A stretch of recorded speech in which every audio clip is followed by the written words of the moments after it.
I just want to show you kind of how this happens. There were no flags. The thing starts. So my name is Angela. I am the chair of the National Libertarian Party.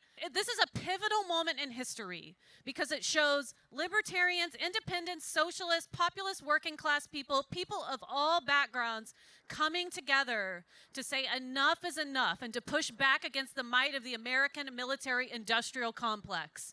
I don't see any Russian flags. No. Now there's a guy back here holding a flag on the steps and abused across of the memorial because of the American military. We have and as the it power. goes on, we're bringing back the they start to walk up closer. I'm going to address some journalists. So there's people speaking, and now someone's made it up here with a Russian flag. Now you'll notice this as it goes on. Blowing up. Then more people come behind the stage. Now what I think happened right here is they said, hey, there's people walking around trolling us with Russian flags. We need some people with some big signs to go stand right behind the stage to try to block this stuff. Because what you can see now throughout the speech are the people with the flags trying to get it war is not easy to visible talk from about. behind Most of us have never the big things that experienced they're trying to block them with. I don't think you can prevent those people from being there at a rally. And I don't think those people being there means that this was a gigantic pro-Russia rally. If that's the case, then we'll never be able to ever do anything ever again. Also, I'm pretty sure First Amendment allows you to fly whatever flag you want. Yeah, that's fine. Well, there you go. There's a bunch of different flags. So here's Josh Fecal, and he says, what the hell has happened? Oh, Eagle, my bad. What the hell has happened to our political party? It's this libertarian bitchiness that is the reason that I dropped out of the party in the first place. You got screenshots of people with Russian flags. Yes, there is a moment in time where Angela's speaking and the people are there with Russian flags behind her. This means the Libertarian Party is in lockstep with Russia.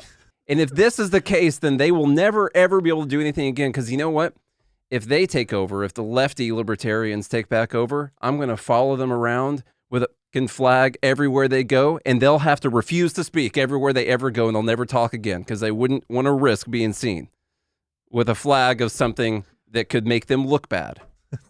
Because it ruined this perfect image they've been cultivating for over 50 years now. You know, what if those people are pro-Russia, but they're still like anti-war? They're like, we don't even like the fact that our own country is going to war with Ukraine. One of the worst ones there is the person carrying the American flag. That's one of the most egregious war criminals out there.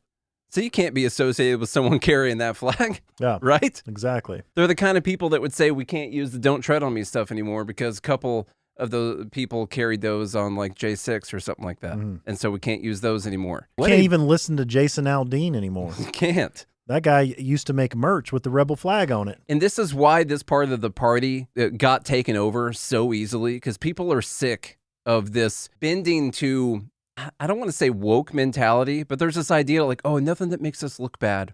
I'm more upset about like the half-truth tactic that should infuriate anyone on the right or the Libertarian Party or anybody who actually cares about the truth. To use these, like, is Angela in front of a Russian flag? Yes, that's true. But is she doing it on purpose because she's pro-Russian? No, of course she's not. Like I said, nothing about what she said would indicate that at all. And so it's like you're using these half-truths to paint a picture that you want to paint, which is what the left does all the time. You are right. They're just pulling tactics from the left. It's super annoying. Here's Jill Stein. So she's also pro-Putin because someone held a Russian flag for at least long enough for someone to take a picture. So clearly she is pro-Putin. You guys see how ridiculous these talking points are? What do you think? Final answer. Did Mises mess up? Did the Libertarian Party mess up? The short answer is no. And no, I'm not just shilling for the Mises. There's plenty of things that we disagree with on all sides. The difference is that this is egregious. You can't help who shows up. It's a really stupid argument. It's so dumb. It's cheap. I'm not saying they were feds, but that's all you got to do, apparently, for the little bitch libertarians to decide not to do anything. That's all you got to do is pay some asshole $20 an hour to carry a Russian flag around, and they'll just lay down and cry and apologize afterwards, apparently. That's all you got to do.